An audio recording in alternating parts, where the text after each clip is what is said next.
성도 여러분 안녕하십니까? 오늘도 아침 예배에 찾아오신 성도님들을 진심으로 환영합니다. 오늘은 마지막 시대 성도들이 어떤 경험을 해야 하고 어떻게 성장하는지 배우려고 합니다. 오늘 말씀이 우리에게 빛이 되고 그 빛을 따라 성장하시는 모든 성도님들 되시길 간절히 바랍니다. 이제 기도하겠습니다. 하늘에 계신 아버지, 오늘도 아침 예배를 통해서 우리를 밝은 빛으로 인도해 주셔서 감사합니다. 오늘 말씀을 통해서 우리에게 주시는 성령의 음성을 들을 수 있도록 인도해 주시옵소서. 오늘은 마지막 시대의 성도들이 어떤 경험을 하게 되는지 배우고자 합니다. 말씀을 듣기 전에 간절한 마음을 주셔서 반드시 성장해야 한다는 결단을 내릴 수 있도록 도와주시옵소서. 예수님의 이름으로 기도드립니다. 아멘. 오늘은 목사님께서 특별한 말씀을 준비해 주셨습니다. 함께 묵상할 제목은 마지막 시대의 성도들의 성장 경험입니다. 옥토의 네 번째 말씀이죠. 이제 목사님께서 권면의 말씀을 전해 주시겠습니다. 안녕하십니까? 성경은 그리스도인의 성장 경험을 말할 때 독특한 표현을 사용합니다. 특별히 마지막 시대의 성도들의 경험을 말할 때 완전, 흠없이 죄와 상관없는 이런 놀라운 표현을 사용합니다. 그래서 많은 사람들이 이런 말씀을 대할 때마다 당황하게 되는 것입니다. 성도 여러분, 오늘 말씀은 중요합니다. 마지막 시대 그리스도인의 성장을 이해하는 데 있어서 중요한 말씀이 준비됩니다. 기도하는 마음으로 오늘 말씀을 묵상하시면 성령께서 놀라운 빛으로 인도하실 것입니다. 오늘도 예수님의 비유 이야기 책을 읽으면서 함께 말씀을 묵상하도록 하겠습니다. 자, 질문을 드리죠. 그리스도인은 매 발전의 단계마다 완전하게 될 수 있다고 했는데 그렇다면 이것이 무슨 뜻입니까? 하는 질문입니다. 먼저 완전에 대한 오해가 풀려야 됩니다. 완전이라는 것은 실수도 하지 않는 완전 무결함이 아니에요. 그런 생각은 다 내려놓으세요. 사전에 나오는 완전이 아니에요. 이건 성경의 완전이에요. 완전이라는 것은 유혹도 느끼지 않는 그런 어떤 환상적인 어떤 이상한 상태가 아니에요. 그런 건 다 내려놓으세요. 완전이 무엇인지 정확하게 알아야 됩니다. 성도 여러분, 제가 완전에 대해서 이렇게 자세히 설명하는 이유가 무엇일까요? 두 가지 이유가 있습니다. 두 가지 이유. 첫째, 성경에 완전이라는 단어가 계속해서 나옵니다. 그래서 완전을 알아야 성경을 읽을 수 있는 것이에요. 사람들이 성경을 읽다가 완전하면 싹 피해요. 무서워요. 피해요, 자꾸. 완전을 모르면 그렇게 된다는 것입니다. 자, 둘째, 성경이 마지막 시대의 성도들을 설명할 때 계속해서 완전이라는 단어와 그와 유사한 표현들이 계속해서 반복돼서 나옵니다. 어떤 성도들이요? 마지막 시대 성도들을 말할 때 특별히. 그래서 우리가 완전히 무엇인지 알아야 된다는 것입니다. 자, 예를 들어 볼까요? 베드로후서 3장 14절입니다. 그러므로 사랑하는 자들아, 너희가 이것을 바라보나니 주 앞에서 점도 없고 흠도 없이, 완전을 얘기하는 것입니다. 점도 없고 흠도 없이 평강 가운데서 나타나기를 힘쓰라. 예수께서 재림하실 때 우리가 그리스도 앞에서 점도 없고 흠도 없이 평강 가운데서 나타나기를 힘쓰라. 이 성경의 이런 말씀을 정확하게 이해해야 그리스도께서 재림하실 때 우리가 어떤 신앙으로 들어가야 되는지 이해할 수 있다는 것입니다. 자, 요한계시록 14장에 나오는 14만 4천의 경험에서도 이 표현이 또 나옵니다. 14장 4절 5절. 이 사람들은 14만 4천이죠. 이 사람들은 여자로 더불어 더럽히지 아니하고 정절이 있는 자라, 어린 양이 어디로 인도하는지 따라가는 자며. 자, 14만 4천은 어린 양이 인도하는 대로 굴복하면서 인도하는 대로 따라간다. 완전입니다. 사람 가운데서 구속을 받아 처음 익은 열매로 하나님과 어린 양에게 속한 자들이니 그 입에 거짓말이 없고 흠이 없는 자들이더라. 오늘 많은 사람들이 14만 4천은 흠이 없대. 누가 그런 신앙을 할 수 있겠어? 이렇게 자꾸 생각하는 것입니다. 그러니까 성경을 읽을 수가 없는 거예요. 자, 히브리서도 마찬가지입니다. 히브리서 9장 28절. 죄와 상관없이 자기를 바라는 자들에게 두 번째 나타나시리라. 예수께서 두 번째 재림하실 때 죄와 상관없는 자들이 존재한다는 것이죠. 그 사람들이 죄와 상관없어? 어떻게 그런 신앙이 가능해? 자꾸 이렇게 생각하는 것입니다. 완전을 몰라서 그러는 것입니다. 옥토가 무엇인지를 몰라서 그러는 것입니다. 굴복이 뭔지 몰라서 그런 생각을 자꾸 하는 거예요. 성도 여러분, 완전은 뭐예요? 성령께 굴복된 마음입니다. 성령께 굴복된 마음이 뭐예요? 성령께서 우리 마음을 인도하실 때, 이끄실 때, 감동하실 때 따라가고 순복하는 마음이 완전한 굴복, 완전입니다. 그것이 흠 없는 마음입니다. 우리가 누구든지 주님을 정말 진심으로 사랑하면 하나님의 뜻에 완전하게 순복하는 그 소원을 갖게 되는 것입니다. 그것이 성경이 말하는 완전이에요. 여러분들은 이미 경험을 하고 계신 분들도 많다고 저는 생각합니다. 아직 내게 내 품성에 풍성한 열매가 없을지라도 지금 현재 내가 양심적으로 믿고 있는 빛과 성령의 인도를 내가 따라가고 있으면 그것을 완전이라고 말하고 흠이 없다고 말하는 것입니다. 완전은 언젠가 미래에 내가 열심히 노력해서 도달해야 될 목표가 아니라 완전은 지금 가능한 것입니다. 지금. 자, 질문을 드리죠. 자, 그렇다면 우리 마음이 완전히 아닌 상태는 어떤 상태일까요? 완전은 제가 설명했죠. 이제 완전히 아닌 상태를 좀 살펴보죠. 완전히 아닌 상태가 뭐예요? 지금 내 마음이 하나님의 말씀에 저항하는 것, 그거 완전히 아니죠. 성령께서 호소하시는데 그 성령의 호소를 거절하고 밀어내면은 완전히 아닙니다. 그것은 흠이 있는 것이에요. 흠 없는 마음이 아니라는 것이죠. 하나님의 뜻이 무엇인지 알면서 내가 순종하지 않고 고집부리면 완전히 아니라는 것입니다. 그런 상태에서는 뭐예요? 그 굴복이 없기 때문에 그런 상태에서는 성장할 수 없고 자랄 수 없다는 것입니다. 그런 상태에서는 변화가 없다는 것입니다. 성도 여러분, 성장이 어떤 상태에서 이루어지고 변화가 무엇인지 이거 정확하게 봐야 돼요. 그래야 실망하지 않고 정확한 길을 가서 주님과 관계가 맺어진다는 것이죠. 성도 여러분, 여러분이 오랜 세월 동안 죄와 불순종 속에서 살았을지라도 삭개오처럼 회개하고 죄를 버리면 그것이 완전입니다. 그것이 굴복이고 그것이 변화입니다. 그런 사람은 성장하는 것입니다. 탕자처럼 오랜 세월 동안 아버지를 등졌을지라도 아버지의 사랑을 기억하고 돼지우리를 떠나 아버지께 돌아와 그 앞에서 굴복하고 이렇게 고백하면 완전이라는 것입니다. 아버지, 이제 저를 이 아버지 집에서 종으로 사용해 주시옵소서. 이제 저는 아버지의 종으로 살겠습니다.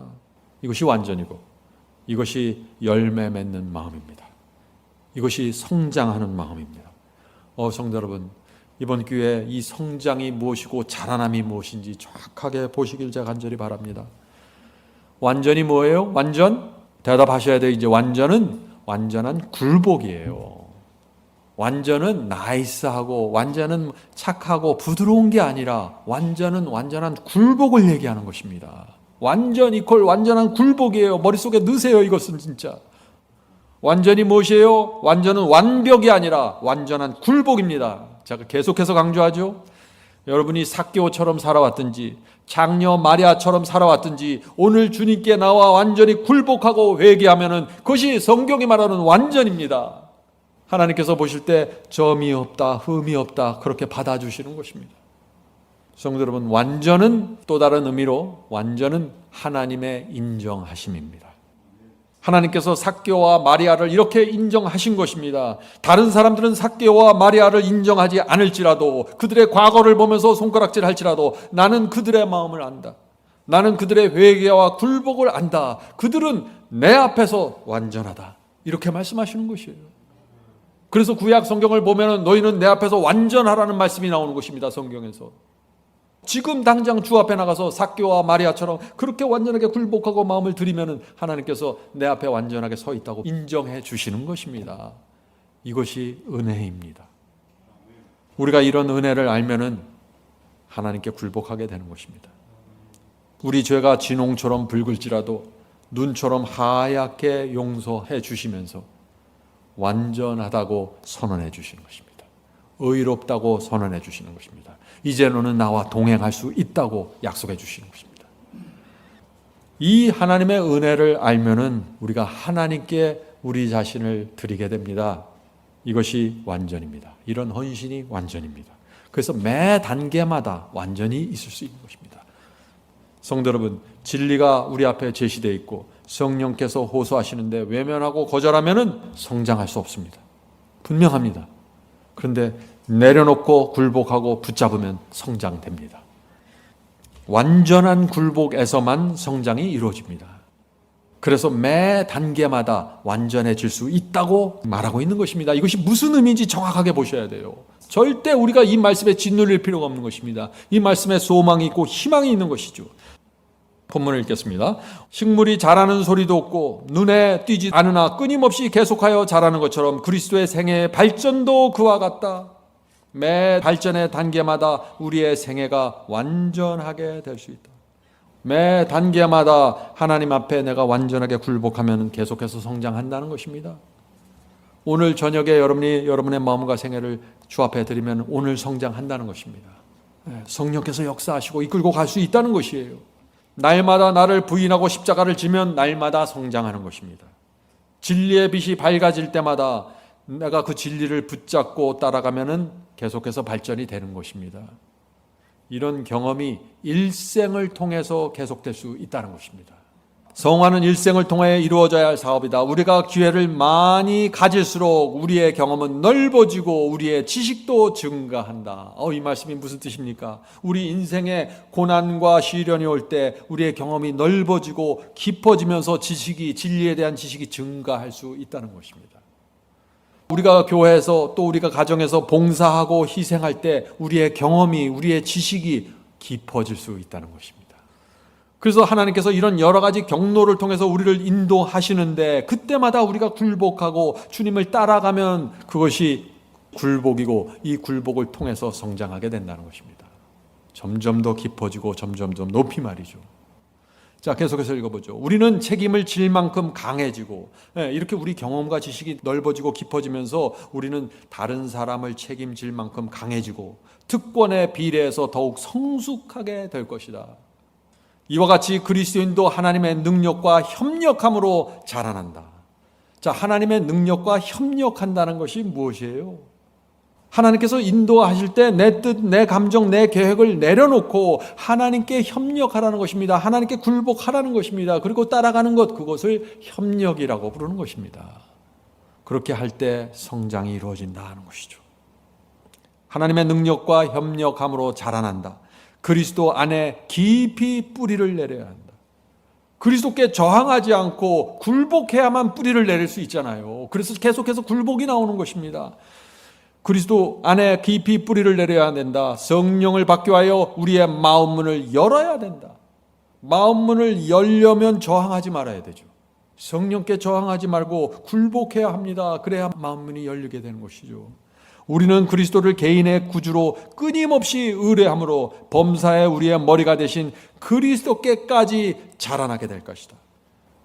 많은 그리스도인들이 이 말씀도 두려워합니다. 우리가 어떻게 그리스도께까지 자라나지? 정말 그리스도의 장성한 성품까지 성장하는 것이 가능할까요? 방법은 오늘 배웠죠. 방법은 하나입니다. 그 주님께서 인도하시는 대로 따라가는 것입니다. 먼 미래를 바라보지 마시고 오늘 성령께서 내게 주신 말씀과 인도하심에 따라가세요. 그것이 그리스도께까지 성장하는 비결입니다. 자, 그리스도께서는 사람의 마음속에 당신 자신을 재현시키고자 하신다. 하나님께서 우리를 성장시키는 이유가 뭐예요? 우리 속에서 그리스도의 성품을 재현하기 원하는 것입니다. 그는 이 일을 당신을 믿는 자들을 통하여 하신다. 그리스도인 생애의 목적은 열매 맺는 일이다. 여러분이 이 세상에 태어나서 살아가는 인생의 이유가 뭐예요? 목적이 뭐예요? 열매 맺는 것입니다. 그 열매는 뭐예요? 그리스도께서 우리를 성장시키는 것이에요. 그것이 우리의 목적입니다. 우리 인생에.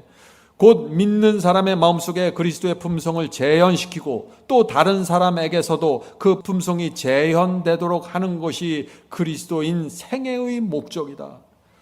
우리가 이 세상에 태어나서 어떤 직장 갖고 어떤 학교 졸업하는 게 인생의 목적이 아니에요. 그리스도의 품성을 재현하는 것입니다. 주님을 닮는 것이 우리 인생의 목적이에요. 그리고 다른 사람들도 주님을 닮도록 인도하는 것이 우리 인생의 목적이라는 것입니다. 그것만을 위해서 살라는 것이죠. 자신을 중심으로 하는 생애에는 자라나는 일도 없고 열매 맺는 일도 있을 수 없다. 나를 위해서 살고 내 이기심과 내 잘남을 위해서 살면은 열매도 없고 자라남도 없고 성장도 없다는 것이에요. 우리의 인생의 목적이 무엇인지 정확하게 정해야 되는 것입니다. 성도 여러분, 성장이 무엇입니까? 성장이라는 것은 주님을 닮는 것입니다. 주님을 닮으려면 어떻게 해야 돼요? 굴복해야 된다는 것입니다. 주님이 이끄는 대로. 주님께 굴복하지 않고 저항하는데 어떻게 성장할 수 있고 어떻게 주님을 닮을 수 있겠어요? 제가 오래전에 말씀드렸죠. 이 굴복이라는 단어가 영어로 surrender이라고 그랬습니다. surrender, 항복이죠. 참 이 그리스도인의 성장을 말하면서 surrender, 항복이라는 단어를 사용하고 있어요. 참 이거 뭐 기분이 좋은 단어가 아니에요. 항복이라는 것이. 그렇죠? 이 항복이 무엇일까요? 이 굴복이. 탕자가 자기 뜻대로 살고 싶어서 아버지를 떠났잖아요. 자기가 하고 싶은 거 다 했어요. 다 했는데 싹 망해갖고, 결국에는 하다 안 돼서 돼지우리까지 들어갔잖아요. 그래서 항복하는 거예요. 아버지 외에는 답이 없구나, 내 인생에. 이걸 깨닫는 데까지 가는 거예요. 그래서 많은 그리스도인들이 하나님께 굴복을 못해요. 잘 나가고 잘할 때는. 그런데 이것저것 하다 다 망하고 쓰러져서 결국엔 주여, 아버지 외에는 제 인생에 답이 없습니다. 그럴 때 주 앞에 나가서 무릎 꿇고 전부여 어서 오시옵소서. 제가 여기 있습니다. 이것이 굴복입니다. 성도 여러분, 여러분의 뜻대로 지난 수십 년 동안 살아보셨잖아요. 잘된 거 있습니까? 좋았습니까? 이제 아버지께 돌아오시기 바랍니다. 이제 아버지를 믿으시고 아버지께서 말씀하시는 대로 한번 살아보세요.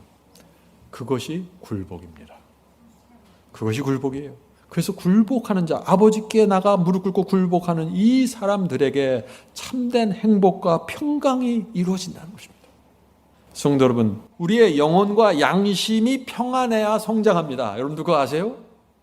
이것이 의의 원칙이에요. 양심이 계속 쫓겨다니고 죄책감을 느끼고 정죄를 받으면 그런 상태에서는 성장할 수가 없어요. 우리가 아버지 품에 안겨서 평안해야 됩니다. 그래야만 주님을 닮을 수가 있는 것입니다.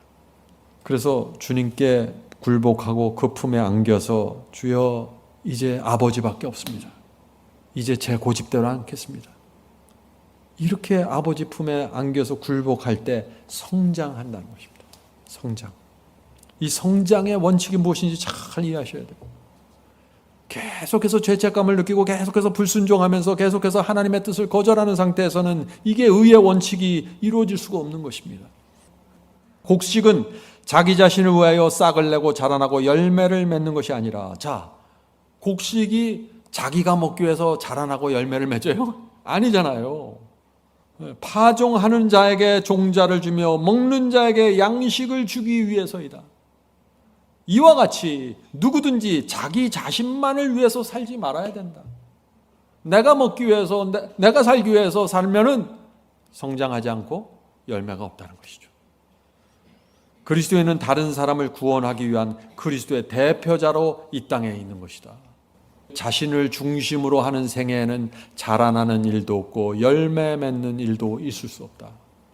성도 여러분, 죄를 안 져야지, 내가 죄를 잘 안 져갖고 내가 하늘 가야지, 이렇게 되면 자라나는 게 아니에요. 그렇게 해서 자라나는 게 아니에요.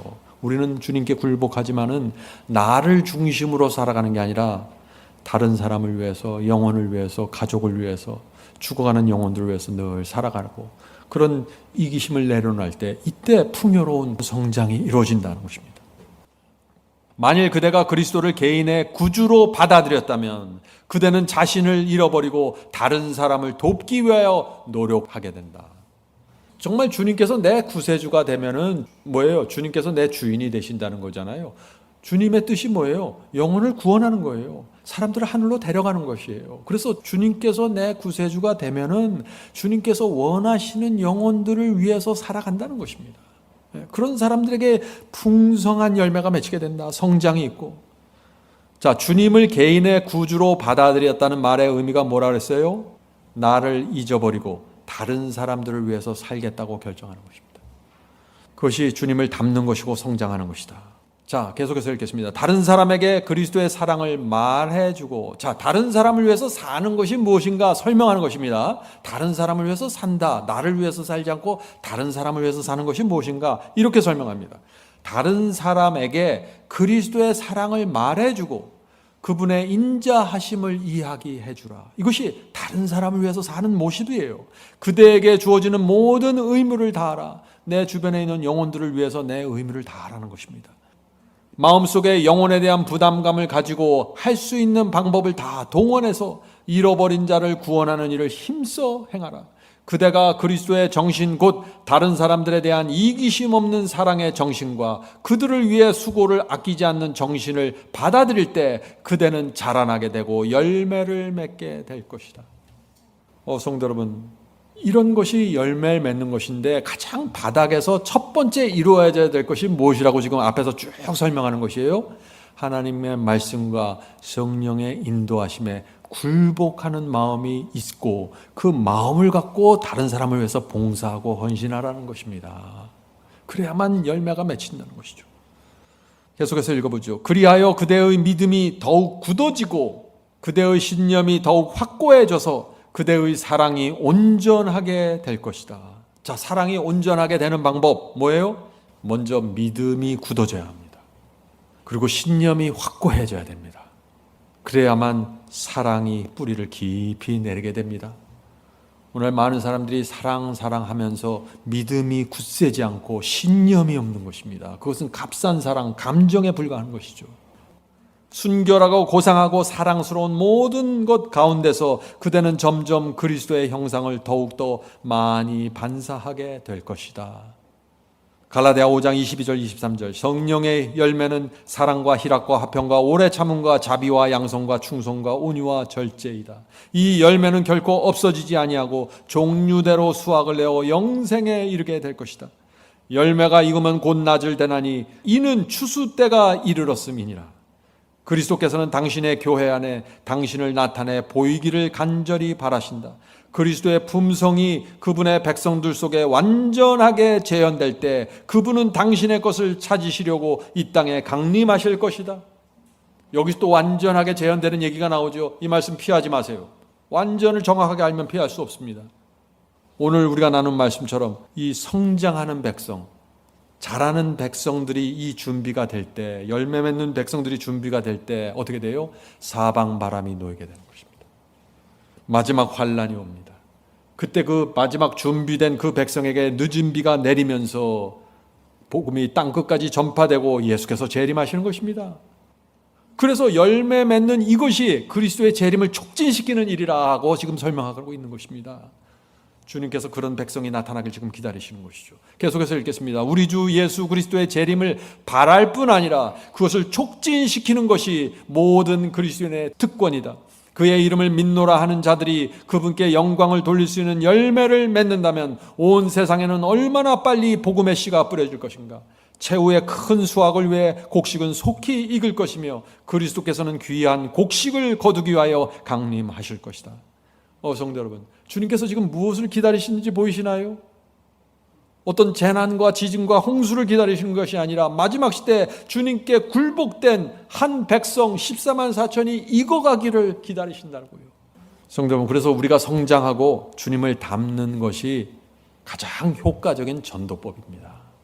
하나님께서 그 열매를 이용해서 세상 역사를 마치니까 말이죠.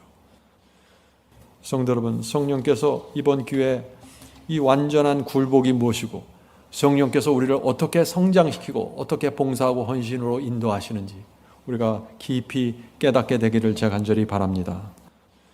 자, 이제 기도하겠습니다. 하늘에 계신 저희들의 아버지, 저에게 정말 성령의 은혜와 능력이 필요합니다. 성령께서 저희 속에 들어오셔서 저의 마음을 실제적으로 감동시켜 주시고 실제적으로 움직여 주셔서 저의 마음이 주님께 넘어갈 수 있도록 도와주시옵소서. 이 세상으로부터 돌아서서 정말 주께서 원하시는 그 길을 가는데 감사와 기쁨으로 걸어갈 수 있도록 축복해 주시옵소서. 이것이 성장이고 이것이 굴복이고 이것이 열매 맺는 길임을 저희가 이제 알게 되었습니다. 저희 마음에 화평과 기쁨을 허락해 주시고 정말 감사하고 즐거운 마음으로 만족한 마음으로 주님을 따를 수 있도록 인도해 주시옵소서. 주여, 이 세상이 점점 어려워집니다. 이때 주께서 저희를 인도하시고 보호해 주시옵소서. 이 모든 말씀 예수님의 이름으로 간절하게 기도드립니다. 아멘.